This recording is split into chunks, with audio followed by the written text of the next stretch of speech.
हर वर्ष छत्तीसगढ़ की पावन भूमि राजिम, जिसे छत्तीसगढ़ का प्रयाग भी कहा जाता है, भव्य राजिम कुंभ मेले की साक्षी बनती है। यह मेला अध्यात्म, भक्ति और परंपराओं का संगम है। लेकिन क्या आप जानते हैं कि इस कुंभ का इतिहास और पौराणिक महत्व बहुत गहरा है? आइए इसकी विरासत में गोता लगाते हैं। राजिम कुंभ का इतिहास राजिम, महानदी, पैरी और सोंडूर नदियों के त्रिवेणी संगम पर स्थित है और प्राचीन काल से ही शैव, वैष्णव और शक्त परंपराओं का महत्वपूर्ण केंद्र रहा है। यहाँ स्थित राजीव लोचन मंदिर, जो भगवान विष्णु को समर्पित है, 7वीं और 8वीं शताब्दी ईस्वी में सोमवंशी राजाओं के शासनकाल में निर्मित हुआ था। राजिम कुंभ मेले की परंपरा आधिकारिक रूप से 2005 में शुरू हुई थी, जिसे भारत के 4 प्रमुख कुंभ मेलों से प्रेरणा मिली। हालांकि राजिम की आध्यात्मिक महिमा प्राचीन काल से ही विख्यात रही है, जहां संत, योगी और भक्त सदियों से साधना के लिए एकत्रित होते हैं।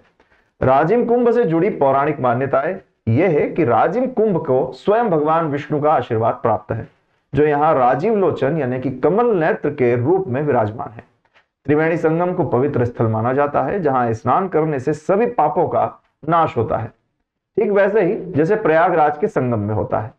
पौराणिक कथाओं के अनुसार इस भूमि को पुष्टि मार्ग संप्रदाय के प्रवर्तक महाप्रभु वल्लभाचार्य का आशीर्वाद प्राप्त है, जिनका जन्म राजिम के निकट चंपारण में हुआ था।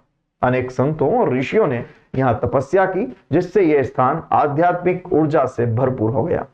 राजिम कुंभ की विरासत और भव्य आयोजन। राजिम कुंभ केवल एक मेला नहीं है, बल्कि एक आध्यात्मिक आंदोलन है, जिसमें हजारों साधु संत, नागा साधु और श्रद्धालु देश भर से भाग लेने आते हैं। कल्पवासी यहाँ 1 महीने तक रहकर भजन, सत्संग, अनुष्ठान और त्रिवेणी संगम पर गंगा आरती में हिस्सा लेते हैं। राजिम कुंभ के प्रमुख आकर्षण भी हम आपको बताते हैं। पवित्र स्नान, संगम में डुबकी लगाकर आत्मिक शुद्धि की जाती है। यज्ञ और सत्संग, जहां संतों और धर्मगुरुओं द्वारा प्रवचन और धार्मिक चर्चाएं होती है।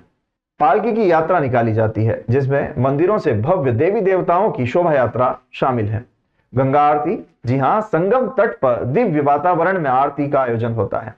राजिम कुंभ छत्तीसगढ़ की धार्मिक और सांस्कृतिक धरोहर का प्रतीक है। यह न केवल आध्यात्मिकता से भरपूर है, बल्कि भारतीय संस्कृति और परंपराओं की झलक भी इसमें प्रस्तुत होती है। क्या आप इस भव्य आयोजन में शामिल हुए हैं? हमें कमेंट्स में जरूर बताएं।